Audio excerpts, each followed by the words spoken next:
July 14th, North Nelson County Board of Supervisors. We're going to stand up in a moment of silence and followed by a pledge of allegiance.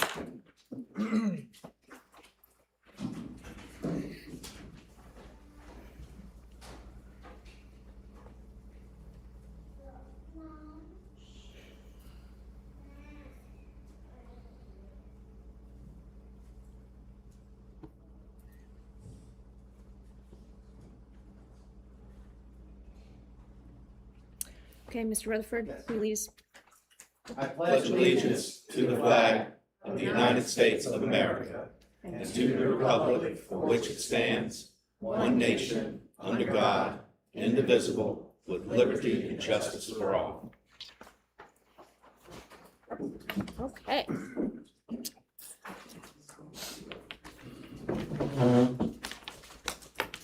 All right, we're gonna start public comments. We have a couple rules. Once I call your name, we need to speak your name and address clearly into the microphone up here. If you are representing yourself, you get 3 minutes. If you are representing a group, you get 5. When you have 30 seconds left, Mr. Reed will has a sign, and once you're done and you see the stop sign, you're done. We ask that you keep it respectful, and we ask that there's not a lot of repeating yourself. Okay. First, Joanne Clarkson.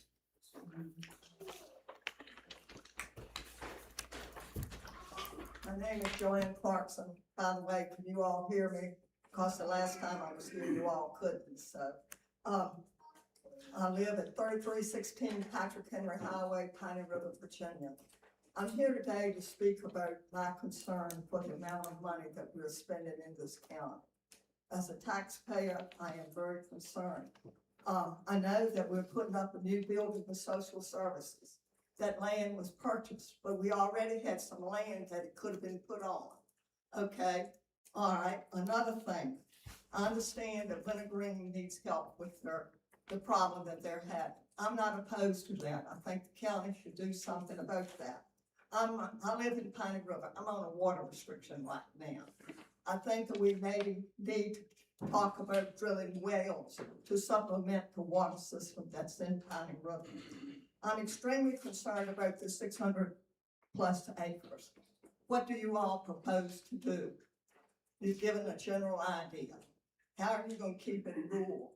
One thing that I am bitterly opposed to are solar panel farms and also data centers. I do not want to see it done with those projects.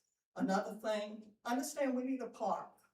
We need a playground for our children, but there are costs involved in that. The fact you got to clear the land, you got to get the equipment, and most of all, you got to have security because we live in a dangerous world right now. Okay?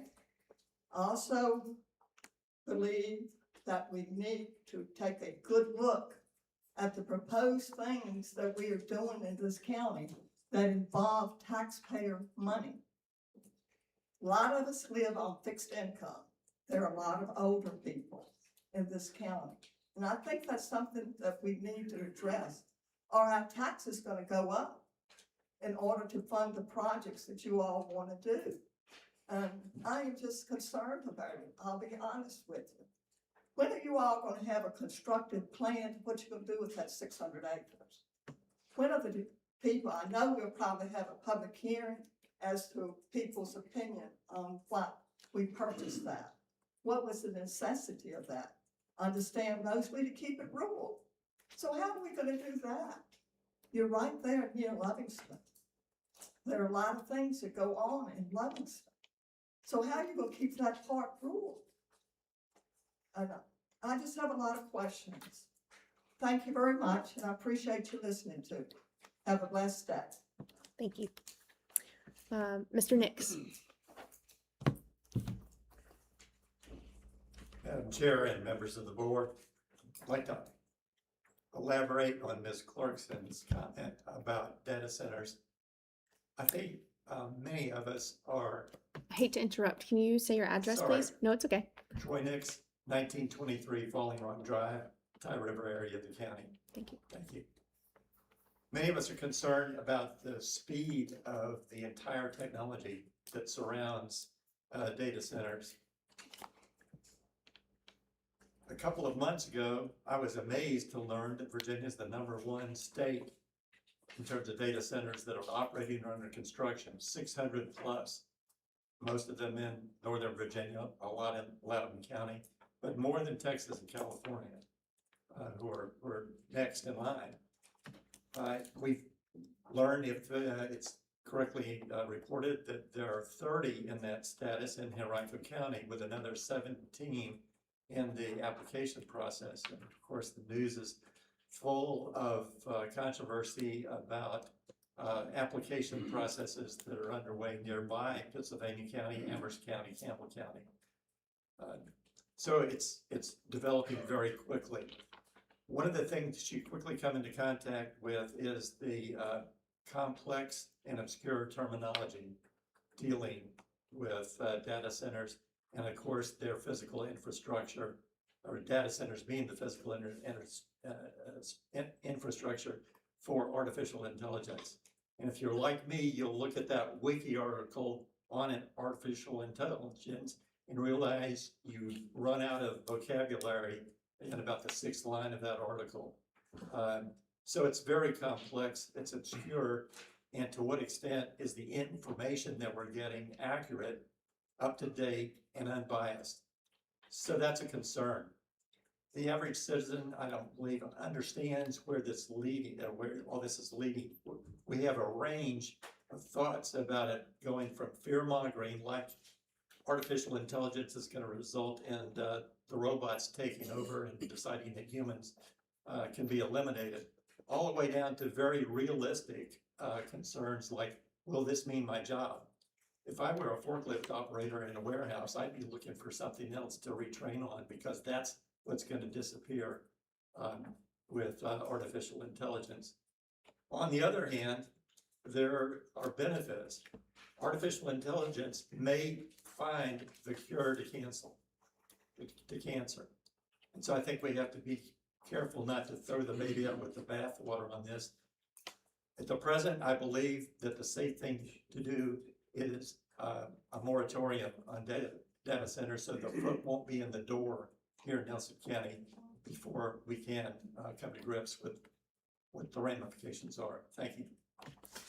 Thank you. Joe Richardson.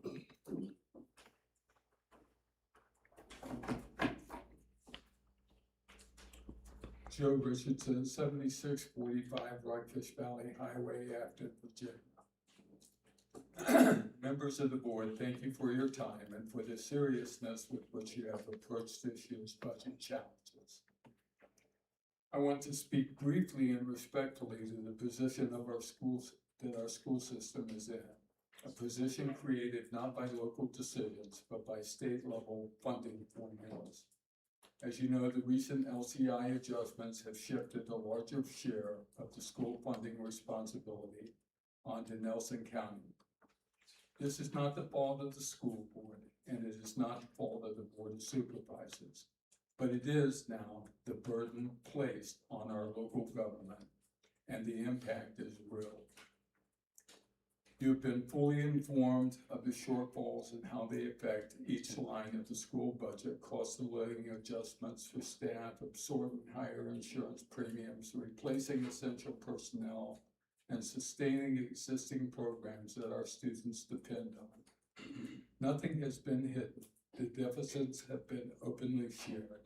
And as you see, as we all can see, that these pressures compound year over year. They do not resolve themselves. Nelson County schools are foundational to the stability of our community.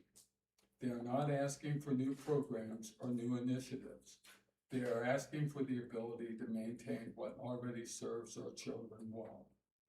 I'm asking you today to continue your careful review of the FY 2027 budget and to consider what additional local support may be necessary to meet the responsibilities that the state has shifted onto this county. This is not about blame, it's about stewardship. Scripture reminds us that God has not given us the spirit of fear, but power, love, and a sound mind. That verse calls us to make decisions not out of anxiety, but out of wisdom to look ahead with clear eyes and steady hands. In that spirit, I encourage you to take steps that prepare Nelson County for the future. One of those steps is to the proposed sales tax referendum. It's not a demand, it's simply a tool that gives the citizens of this county the ability to decide how they want to support their schools in the years ahead. You have been faithful stewards of this community. I ask you to continue that stewardship now, not out of fear, but out of foresight, so that Nelson County's children, families, and future remain strong. Thank you for your service and consideration. Thank you. Stephen Bain.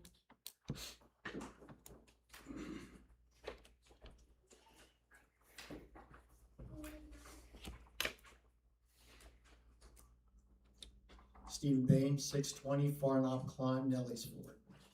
Nelson County absolutely needs to diversify its revenue sources and significantly reduce reliance on taxing residents' real estate, residents' homes. The question is how best to do that. Back in January, at the outset of the budget cycle, the county administrator introduced the admissions tax for consideration. The admissions tax is a consumption tax which would diversify revenue sources and reduce reliance on real estate taxes. The admissions tax has notable benefits in comparison with the sales tax, including the local sales tax now being considered. In particular, the admissions tax will be paid predominantly by visitors, while the sales tax is and will be paid predominantly by local residents.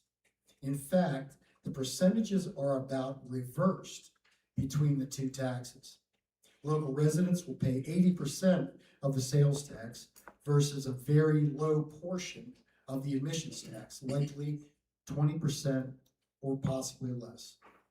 In addition, the admissions tax will not have limitations on use of revenue, as does the sales tax.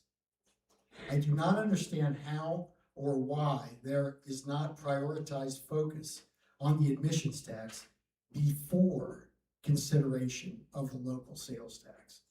It does not make sense. There is no downside, only upside. I do not understand why the review process for the admissions tax is taking so long. It was introduced in January, we're now in July. It certainly is slow rolling. You just increased real estate taxes for residents by more than 12%. Now there is focus on an additional local sales tax. This, while the admissions tax would be far more efficient.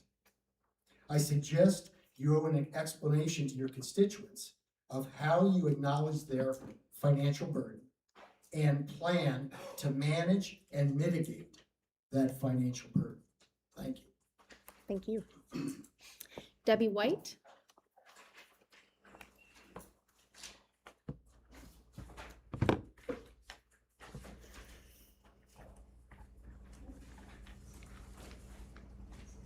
Good afternoon, Board of Supervisors. I'm Debbie White, 749 Glass Hollow Road, Afton, Virginia. I'm here to support the school division's budget request today. I do not believe the citizens of the county expect school board employees to receive less of a COLA or salary adjustment than what the county is going to be presented today. That's my primary problem with what's happening in the county. The drop in state funding, I concur totally with Joe Richards. It is not fair to the county, it's not fair to the school division, but it is what it is. The county has had an increase in revenue and property values, and that's the formula that's used all over the state. What is the problem is it should not be used to punish the schools. They need the funding to have the fine schools that we have in the county. we need to be educating our citizens with proper funding. I also am in support of allowing the citizens to decide if there should be an additional 1% sales tax in order to fund for the school capital. So please allow the initiation of that referendum for this optional 1% sales tax. Thank you. Thank you. Mr. Waterfield.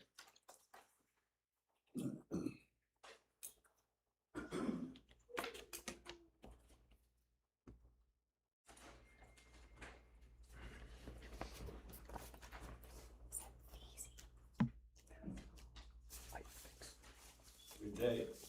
I'd like to congratulate the girls soccer team on their success and the future farmers. I am, a lot of you first time seeing me, I'm the most hated man in this county. Let me read this letter to you that's 6 years old from the county attorney. Nelson County will not tolerate either abusive or intimidating language to its staff and employees. And accordingly, in light of your recent repeated unacceptable communications to the Department of Planning and Zoning, you are hereby forbidden to contact any county agency, staff, or employee except through the United States Postal Service or email. You are banned from the premises of all county offices until further notice. This ban does not prohibit you from attending the meetings of public bodies such as the Board of Supervisors or the Planning Commission. If you must contact this office, you may do so only through the United States Postal Service. That letter was sent to me 6 years ago, still in effect. Tells me where I can go, how I can communicate. Why they want to silence me, Michael Doucette should not be honored for anything. He ought to be in a prison somewhere. And I'm sure Mr. Durdane's family would agree to that. The biggest cover-up, police cover-up, Mark Embry. And maybe because I can't to be in this building, it makes me nauseous. I know all about the corruption here. Mark Embry, maybe he can explain what was so funny that about a senior citizen getting urine and feces thrown on him for 2.5 hours in Albemarle County Regional Jail in protective custody. What's so funny about that, Mark Embry and Mr. Phillips?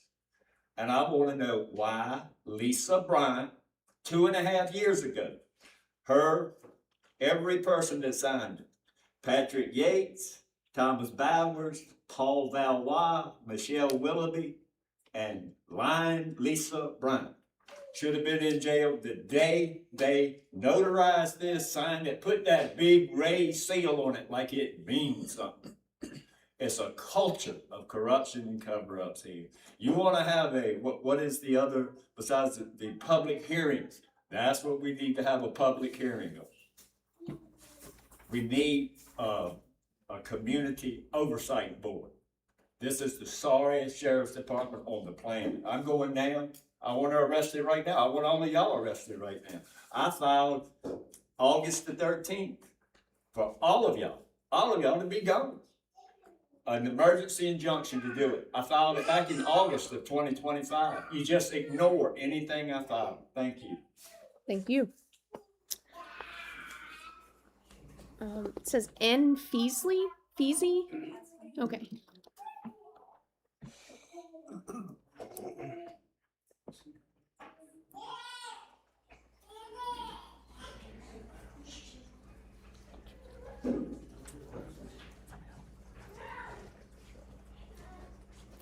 Good afternoon. Thank you so much for your time. My name is Nakara Feezy. I live at 366 Shiloh Loop in Faubourg, Virginia. I find timing rather ironic because I'm here to express my immense gratitude for the Animal Control Officer, Jesse Johnson, as well as your Nelson County Sheriff's Department Deputy, William Brown, during a terrifying incident that occurred this past April. Thanks to Project Lifesaver and the exceptional work of these officers, my child's life was saved. Both of our sons, 8 and 4, have autism. They are nonverbal, they have high elopement risks, and can become combative with strangers. Despite our high security and being the definition of a helicopter parent, our worst fears were realized this fateful day in April. Me and my husband's whole world would have been destroyed if it were not for the actions of Animal Control Officer Jesse Johnson and Deputy William Brown. I was at work, just completing our emergency management briefing at Foxfield for the horse race, when an alert occurred on our security cameras.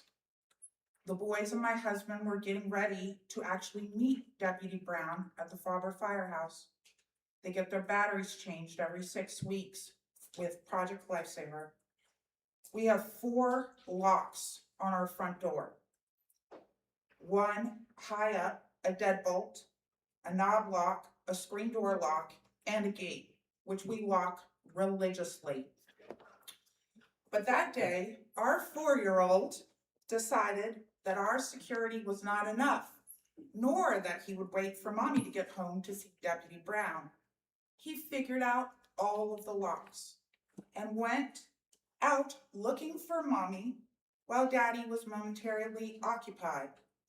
I looked at the cameras while getting in my car at Foxfield and saw my 4-year-old son walk out the door without my husband. Panicked, of course, because I was 30 minutes away. Calling my husband, he rushed out the front door, but it was too late. Our 4-year-old had eloped, unlocking the front door and taking off down the street. I watched the elopement happen on the security cameras. I'm sure every parent in this room can understand the fear that I was suffering. I immediately contacted 911 and was asked to be transferred to the Nelson County Dispatch. My husband took off down the street looking for our son. This is when our heroes came to the rescue. Officer Jesse Johnson, who was not on duty at the time, spotted my son near Route 6, over a half-mile away from our house. Our son is a runner. Despite being a baby bear, Officer Johnson was able to secure him in the vehicle, noticing the Thank you for your time. May I continue? Noticing the Project Lifesaver bracelet, he immediately contacted Deputy William Brown.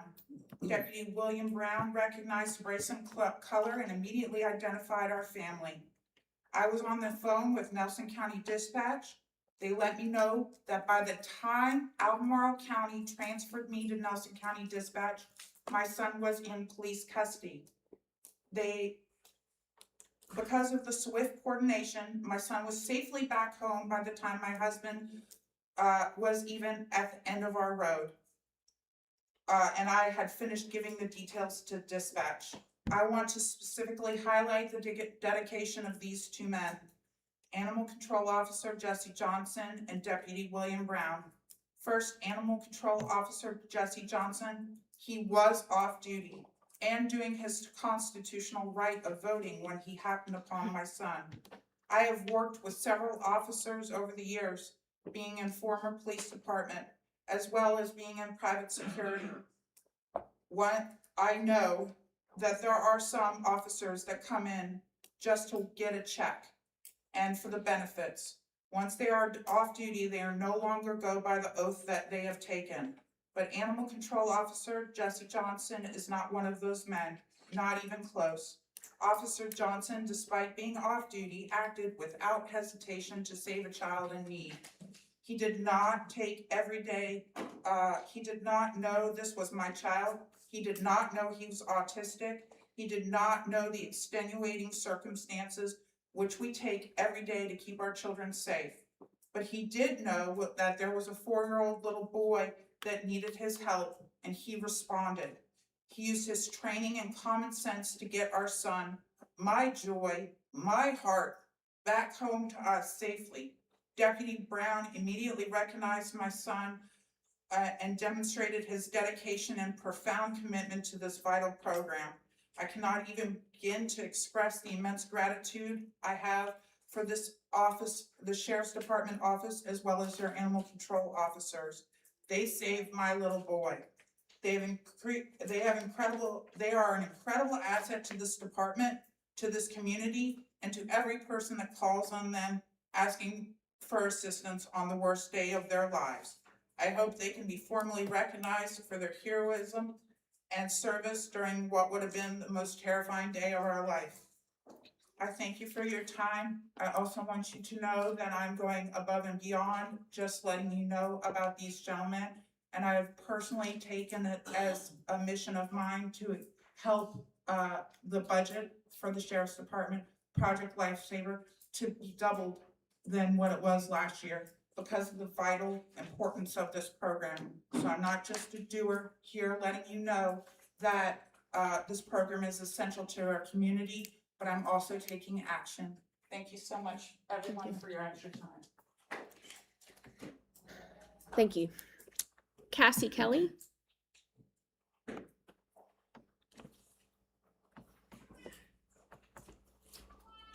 Hello, my name is Cassie Kelly, 41 Flying Eagle Court, Nellis Ford, and I am a proud graduate of Nelson County Public Schools, a long time ago. I'm here today to express my support for Nelson County teachers and to ask the Board of Supervisors to approve funding to ensure that our schools remain strong and successful.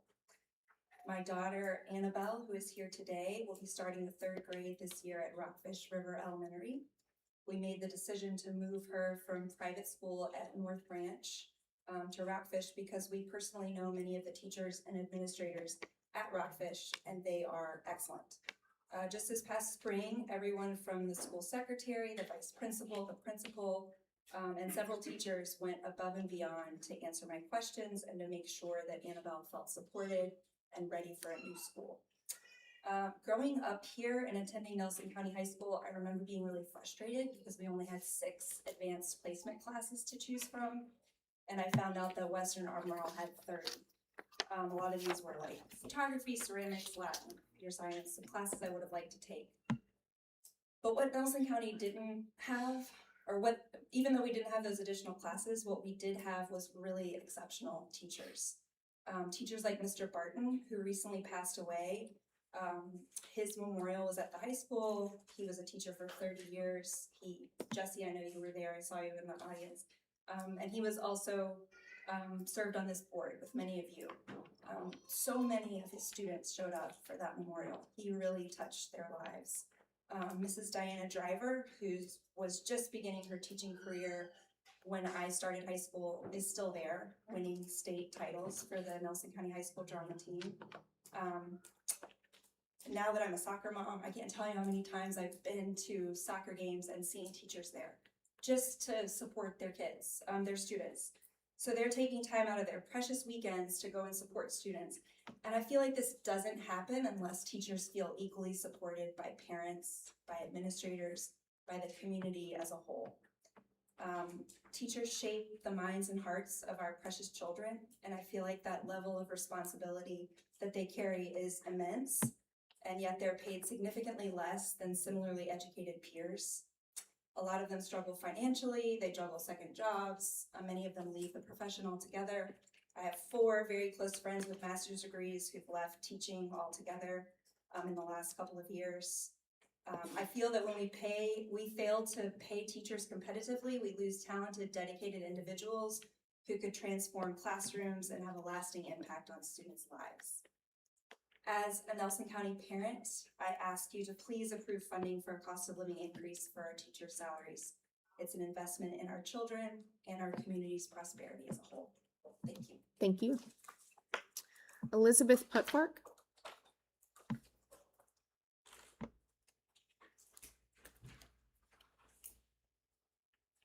Good afternoon, y'all. My name is Elizabeth Putpark, and I'm at 38 Old Stony Creek Road in Nellis Ford. I'm here to beat the same drum. I would like to ask y'all to fund our teachers to approve the cost of living increase for them. And I just want to talk a little bit about how amazing these teachers have been in my life and my kids' lives. We started in Nelson County Schools 5 years ago. It was my daughter Charlotte's first experience in a school. It was right after COVID. She knew nobody. And she came back from school the first day and said, that was the best day ever. And that's been her experience throughout. These teachers, I mean, they've taught my kids to read, they've taught them to write, they've taught them arithmetic, they've taught them the things that they're supposed to teach them, but they've done so much more to that. To Cassie's point, they organize field trips. You know, her sister schools aren't always able to do that. They've gone to Williamsburg. And they do that in their own time, often supported some with their own pocketbooks. They organize plays. They teach them to do drama, you know, in small productions. They have choir. They have talent shows. They organize these extra things. They've taught our kids to ride bikes in PE. You know, that's fantastic. If you're wondering why I didn't teach my own kid to ride a bike, well, there's not a lot of pavement around. They've come to my kids' birthday parties. You know, that's in the middle of the summer, and their teachers show up. I asked my girls recently, I was talking about a work mentor, and I was like, do you guys know what I mean when I say mentor? And they were like, kind of. And I said, well, it's someone who really like cares about you and your development and the person you're becoming. And they were like, oh yeah, like Miss Dalton. You know, like Miss Osborne, like Miss Linear. They immediately thought of their teachers as those people in their lives. The best example I can give you, and I don't know if it'll land because you don't know my mom, but my mom is Miss Kathy Morgan. And she retired from public school. I shouldn't say retired. She left public school to teach in private school pretty early when I was a kid because she found public school teaching too stressful. She said it wasn't worth it because you have too much diversity of kids, it's too many challenges. She wanted to get out of there. And when I told her that we were putting our kids in public school, she was not happy. She offered to help pay for private school. She's like, you don't want to put them in that environment. And she has completely come around because she's met their teachers. They've been at the birthday parties, they've been at the sports events, and she's met them and she knows them, and now she talks to her friends about this hidden gem that we have in Nelson County of our school system. So they've got Miss Kathy Morgan's approval. That means a lot.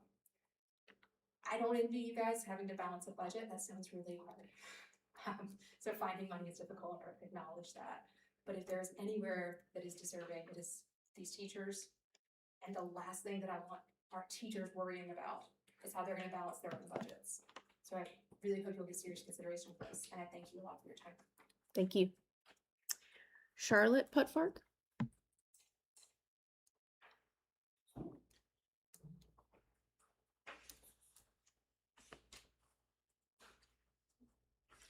I am Charlotte Putfark, 33 Old Stony Creek Road, Nellingsburg, Virginia. And I'm going into 6th grade middle school.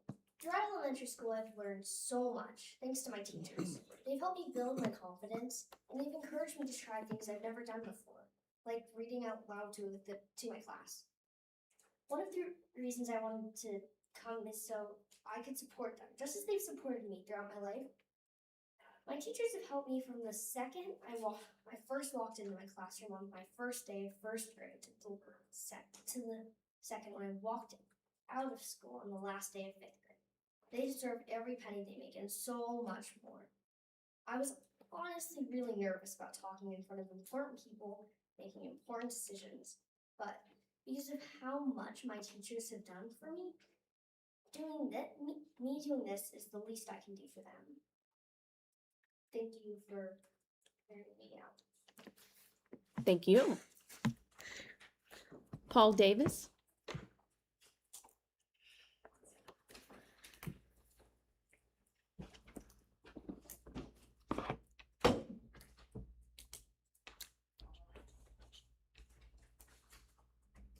Paul Davis, 2514 Fish Valley Highway, Nellis Forward. I came in today basically because I'm glad to see that the Wintergreen wastewater treatment plant is going to do some presentation today. I felt this need to come for public comment because I read over the 24-page consent order. I can't go over all of it, of course, I don't have the time, but several things really stood out to me that really I thought mainly people need to know. On page 5, under section 16, this was dated January 17th, 2025.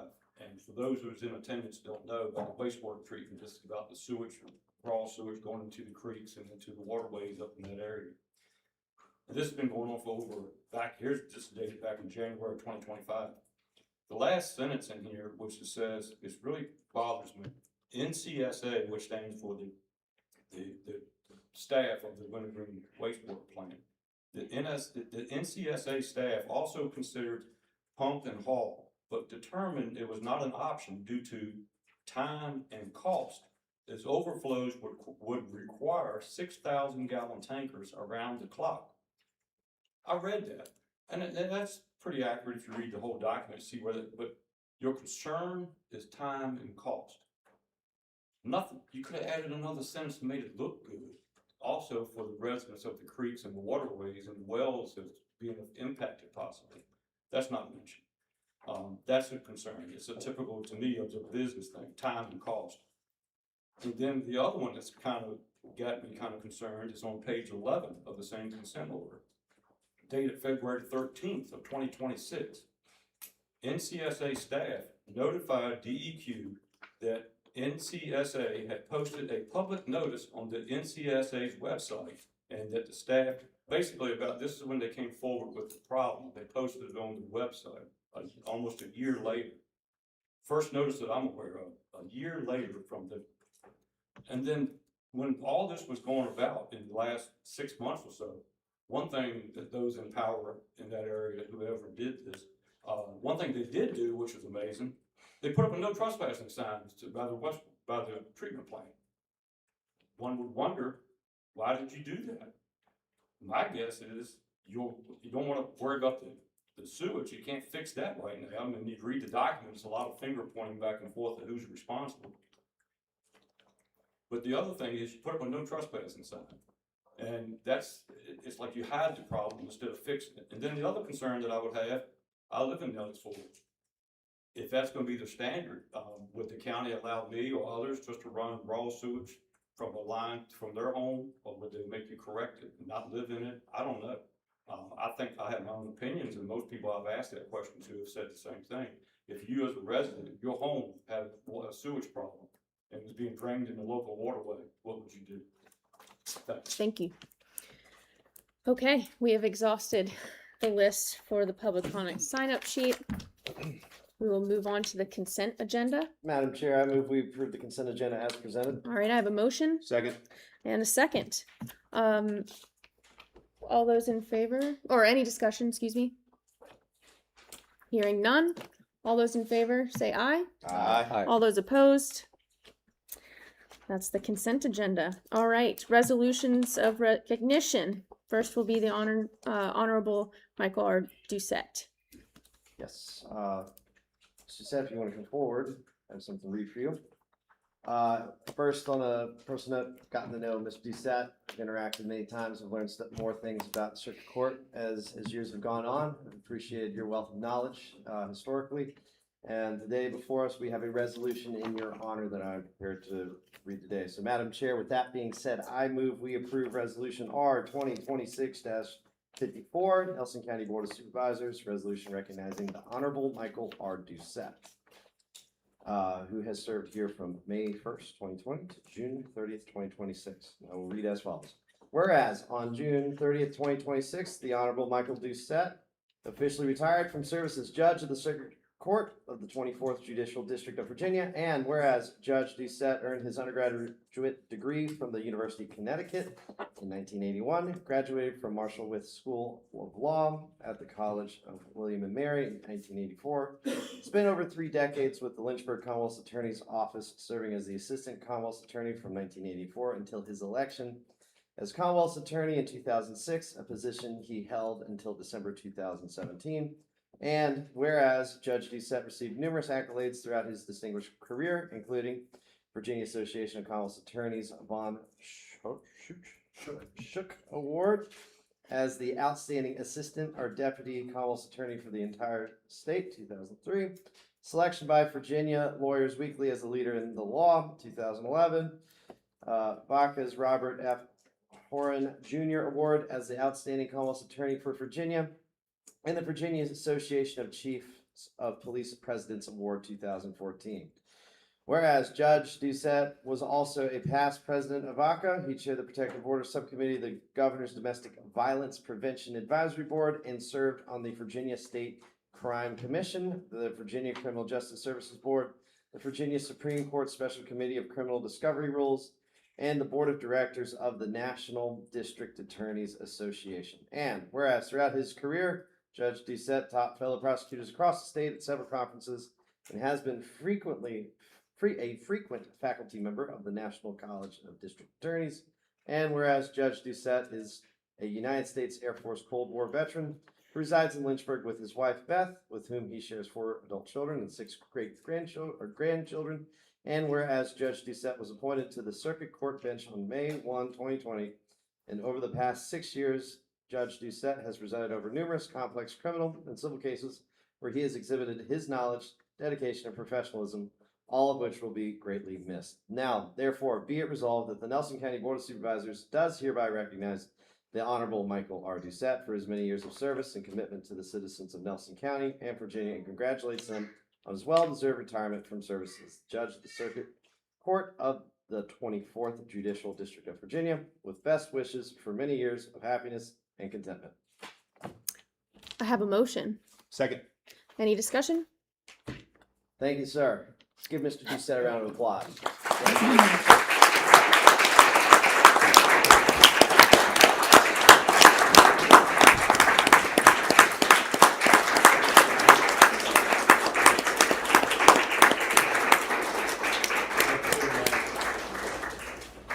Madam Chair, members of the board, thank you so much. As mentioned in here, I've received many accolades over the course of my career. It's ranked right at the very top. So thank you so much. Thank you. Thank you. Have fun. Yeah. No discussion on that motion. Shall we vote? All those in favor say aye. Aye. All those opposed? Thank you, sir. All right, our next resolution, Nelson County High School varsity girls soccer team. Okay, it gives me great pleasure to be able to read Resolution R 2026-55. Nelson County Board of Supervisors, Nelson County High School varsity girls soccer team, undefeated 2026 season, and VHSL Class 2 state champions. As I get towards the bottom, if there's anybody not here that is in the crowd that I will be naming, please stand up so we don't miss you. Okay. Whereas the Nelson County High School varsity girls soccer team, affectionately known as the Lady Governors, completed a historic and unforgettable 2026 spring season by capturing the program's first ever state title. And whereas the Lady Governors demonstrated athletic dominance, flawless teamwork, and relentless grit to finish the year with a perfect undefeated 23-0 record, sweeping the Dogwood District Championship, the Region 2C Championship, and the Virginia High School League Class 2 State Championship. And whereas on June 13th, 2026, at Spartan Stadium in Salem, Virginia, the Lady Governors engaged in a grueling defensive battle against Glenvar High School, matching them through a scoreless regulation, 4 intense overtimes followed by a penalty kick shootout, where the Lady Governors secured a hard-fought 3-2 victory.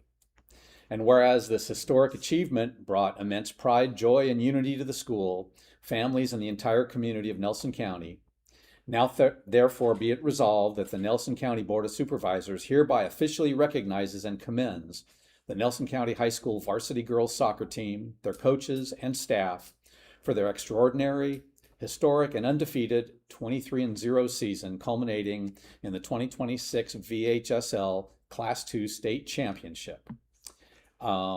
Members of the soccer team are Piper Kelly, captain, Captain Adele Moldenauer, Mary Jo Allen, Lindsay Lloyd, Anna Winter, Sadie Perry, Caroline Hatfield, Sophia Pinnell, Aaliyah Garrett, Jana Brickhead, Clara Moldenauer, Hannah Rivera, Captain Lily Perry, Every Sullivan, Sophia Piedra, Abigail Hobbs, Lainey Harvey, Ava Proctor, Josie Alonzo, Mariah Becara, Isabel Ackman. Also, head coach Brian Farron, assistant coaches Bucky Simpson, Justin Coberlake, and Riley Truslow, managers Gabby Grimm and Zoe Mars, athletic trainer Rita Crawford, superintendent Dr. Amanda Hester, principal Kevin Walker, and Greg Mullins, athletic director. We are grateful. Thank you so much. We have something for you.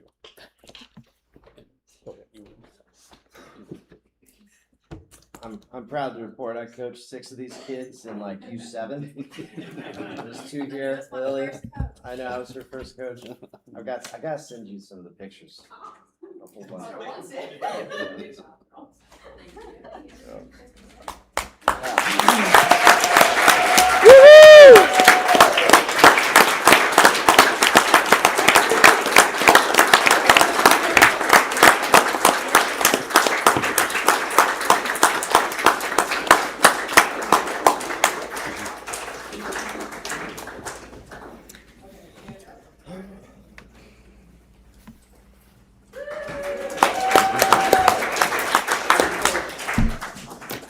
Thanks to everyone. We really appreciate the support that the community gave us when we were traveling in the regional tournament as well as the state tournament.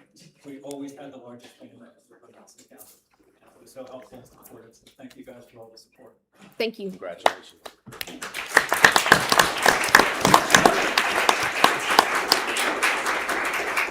Madam Chair, I second. Okay, I appreciate that. Yes. Any discussion? We're gonna take it to a vote. All those in favor, say aye. Aye. All those opposed? Well done, girls. Congratulations. All right, our next resolution is for Nelson County High School FFA. Madam Chair, I'm pleased to read Resolution R 2026-56, Nelson County Board of Supervisors, Nelson County FFA Chapter Success at the 100th Virginia FFA State Convention. Welcome. Whereas 28 members of the Nelson County FFA Chapter competed at the 100th Annual Virginia FFA State Convention, participating in career and leadership development events that showcase agricultural knowledge and leadership skills. And whereas the Nelson County FFA members had a strong showing, earning top placements, individual honors, and state-level recognition across multiple career development events. And whereas the Board of Supervisors wishes to recognize the following students for their wins at the state level and thank each of them for representing Nelson County. State Champion Agricultural Communications Team, Lily Allen, River Wood, Kyle Evans, and James Martin. State Champion Agri-Science Fair Teams, Willow Garrett and Precious Bailey, Animal Systems Division 6. Georgia Saunders and Lily Rutherford, Plant Systems Division 4. Sophia Ramsey and Mariah Cash, Animal Systems Division 4. State winner Proficiency Awards, Eli Hatter, Forest Management and Products. Jody Saunders, Beef Production Placement. Campbell Bosserman, Diversified Livestock Entrepreneurship. Virginia FFA State Star Farmer, Campbell Bosserman. Now, therefore, be it resolved that the Nelson County Board of Supervisors hereby congratulates the Nelson County FFA Chapter on its achievements during the 100th Annual Virginia FFA State Convention and wishes each of these students the best of luck as they advance to the National FFA Convention this fall. Congratulations, you all.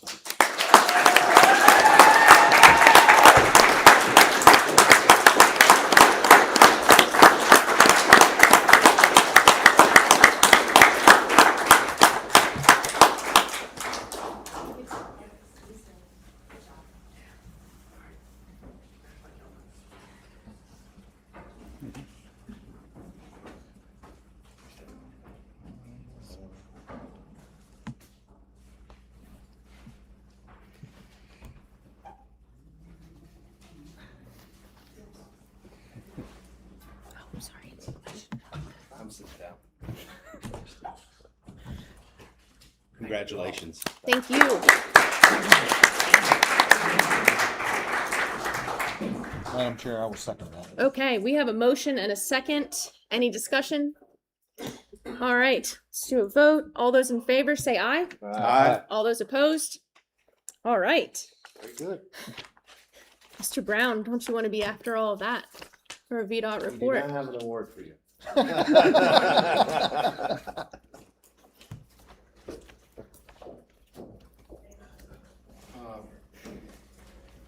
have a whole lot to report on this month. Got a few things going on. We are starting our second round of secondary mowing. That should be in the county here pretty soon. We are doing extensive patching on secondary routes throughout our counties. And also, if y'all noticed, our paving contractor has been paving multiple routes and throughout the county. One that has been completed was repaving Martin Tower Road. That's very good, and some other routes that are ongoing. So hopefully that'll be appreciated. Other than that, still doing our normal customer concerns, answering, helping folks out with when they call in issues. But other than that, that's kind of where we're at. Going back to some issues from last month, we have cleaned up the storm drains in Livingston. We did do that. It was reported a pipe in Stevens Cove is in bad shape, and it is. We gotta do a pipe replacement on Stevens Cove. And, I think those were the main issues from last month or so. It has been requested. We will start on your end. Sorry. Weeds in the sidewalks, wonder if we could get those sprayed in Livingston. That was one request from the businesses down there. Thank you for a lot of the culvert pipes around my district that you've been fixing. You replaced, I think, at least 6 of the ones I've been driving over. So appreciate that. There was another one, the signs for the village. We'll try to make a point to get out there. Are you around here any next week, or you gotta find a reason? I'm not gonna be around next week. Okay, well, you just let me know when you're back around and we'll go. I'll show you the spots. We got it. Okay. All right. Other than that, Madam Chair, I think that's all I got. Mr. Lanahan. Spoke to Mr. Brown before the meeting. Excellent. Efficiency. Mr. Reed? I have nothing, thank you. What? Mr. Parr? I've gotten my updates already, so thank you. Look at that. Look at that. Picture of efficiency. I hope you have a great day. Thank you. Thanks, sir. All right. Nelson County Service Authority.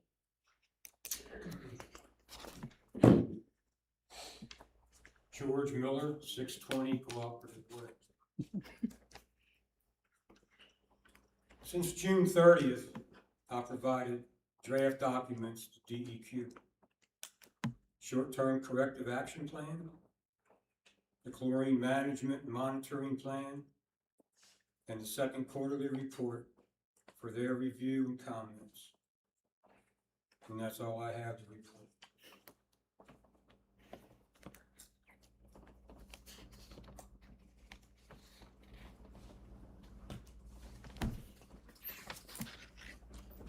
Any questions for Mr. Miller? George, I've just got one. I talked to Justin. He brought up a thing that, so the 4.1, he said there was a $2 million would fix the membranes, and they could do that within 10 to 12 weeks, is what he was telling me. Ultimately, that's the problem, is what he was saying. Can you elaborate? I'm not at liberty to discuss that with you.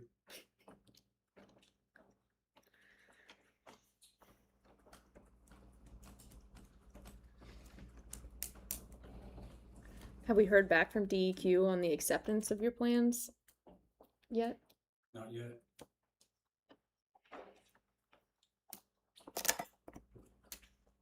And Excuse me? at this point, is CHA actively searching for a long-term solution? Do we have any idea of a time frame of trying to identify some concepts? Well, all that's included in the short-term action plan. It's a draft document, so it's not available. You said the short-term plan is the system that we learned about at the joint meeting, correct? Yes. I'm talking long-term, like, obviously we have to resolve that.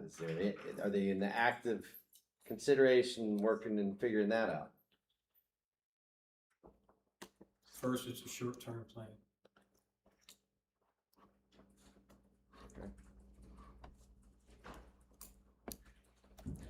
I might be able to elaborate on that a little bit. Well, just something. Well, we're looking to have the Avivo plant tested during the high volume season between December and February. Yes. The expectation is that ultimately Avivo will deliver a plant that meets the specs that it was designed to treat and the volumes it was designed to treat. And that test will determine if they can actually do that or not. It may actually be the very last thing on the list that Avivo is responsible for. If it does pass, then the long-term solution will be what we had assumed all along, which would be that the plant would perform as supposed to. If it doesn't, then there's also a long-term solution plan that has to be submitted to DEQ. And apart from that, there certainly has been discussion about the possibility of taking additional steps. One of them may or may not be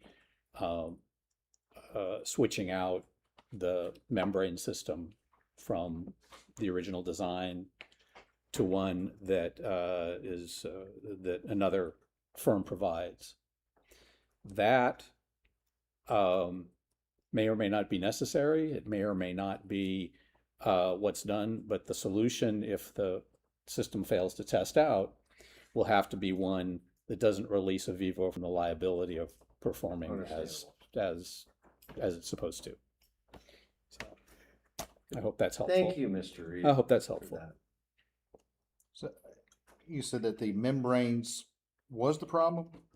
No. Well, it hadn't been tested. The test will determine whether it performs as it's supposed to. And I assume that if it doesn't, then Avivo will have to, create a scenario whereas it does. That's an assumption. I'm not an attorney. We're not advised to discuss a whole lot of things that have to do with liabilities down the line that we have to, and standing that we have to keep in place to be able to, enforce such things. What kind of time frame are we looking at? The testing is supposed to happen, well, it was supposed to happen twice 2 years ago, and once 2 years ago and once 1 year ago. But the testing is supposed to happen during the high volume and cold weather season, between December and February. And that's the fulcrum upon which everything now teeters. If we have a good plant, we'll have a good plant. I assume DEQ will be happy with that. Service Authority will be happy with that. Residents will be happy with that.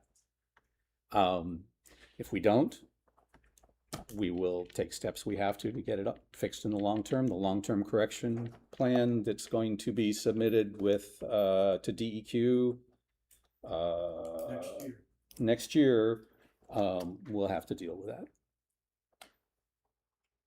Well, we can have membranes put in 12 weeks and not deal with next year for $2 million versus spending $4.1 million on a temporary plant.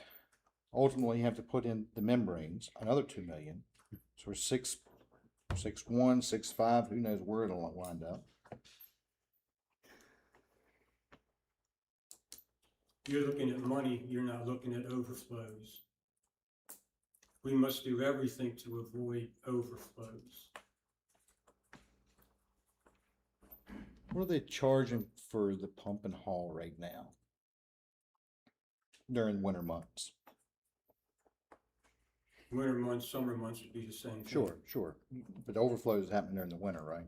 But you're only talking 6,000 gallons per truckload. Yeah. Hundreds of thousands. Yeah. That's just a drop in the bucket.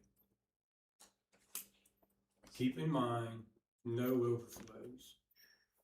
And the only way you're not gonna have any overflows is with the mobile units.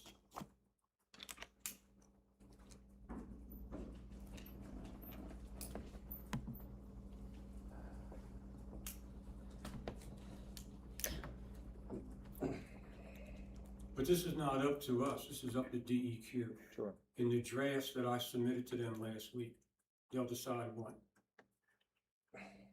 And then, yeah, and that's the short term. That's Correct. this was exactly what we talked about in our joint meeting. I think what we as a board have experienced is obviously concerns related to this, wondering what the long-term solution is. I understand that some of this is we have to follow DEQ's protocol because we are under that violation or whatever Consent order. And there are, of course, aspects of this that could be sensitive for litigation purposes. I acknowledge those two scenarios and believe that there is, yes, a fiduciary duty to the ratepayers as well as the taxpayers, that some of that remains sensitive. However, there is nothing wrong with us having some curiosity. Where do the taxpayers come into this? The whole time. Excuse me? The whole time. That's where the loan is Are you coming gonna give us money or are you gonna loan us money? We hope that you will be able to pay this money back. Yes. So it's a loan. Yeah, it has been the entire time, but this is taxpayer money no matter what it is, and we have to be conscious of that. And so the taxpayer who is lending to the Service Authority, a quasi-government entity, which is a government entity, to be able to have a system that's functioning. Going back to my original point, was just curious what's being explored for the long-term solution. I understand Mr. Reed sensed that question. Well, it's a process. I'm acutely aware, and we're on going into year 3 of figuring that out. Mr. Reed went and he had explained that they have to do testing in the time frame when the system is got heavy volume and I guess it's the infiltration of water in cold weather, right? I am just curious as to if that system, if proven that system doesn't work, are we actively exploring a solution? I'm not going to operate on the assumption that that system's going to continue to work with the membranes and the setup it has. I think that is something that we have to assume. Are we exploring what the fix is going to be? Potentially. There's nothing wrong with asking the engineers, while we're waiting to do this test, let's figure out a couple options of how to resolve this. That's my question. I can't answer that right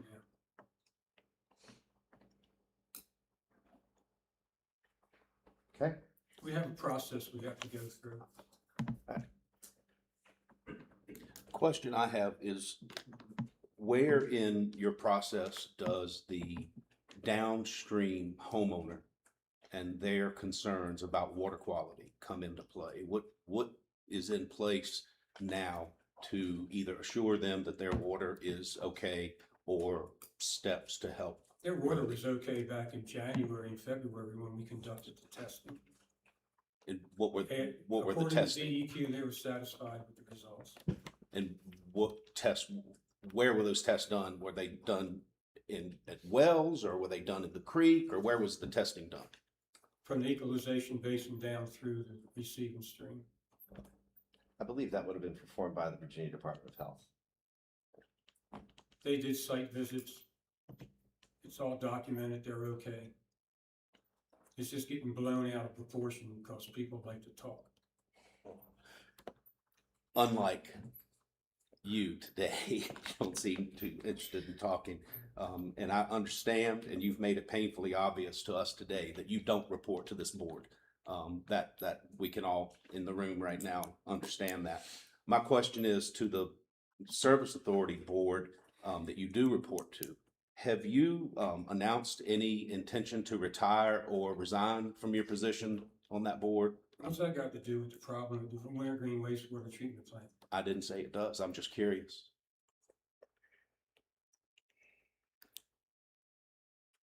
So that's a no? Ask that question again? I said, have you announced to that board any intent to resign or retire from your position on the Nelson County Service Authority? I'm just asking. Do you want me to? You don't report to us, it's obvious. I'm just asking. I'll take that as a no. I don't have any other questions. Mr. Miller, I realize your report, you feel that you fulfilled your obligation and duty to report to us, probably asked to by the Service Authority. My next comment is for the Service Authority Board. This man is unable to give us the information we would like in the finesse that's required to deal with the public, which is our job. And this man is not the guy to do it for you all. Can I speak to that? Yeah. In answer to Mr. Parr's first question, Mr. Miller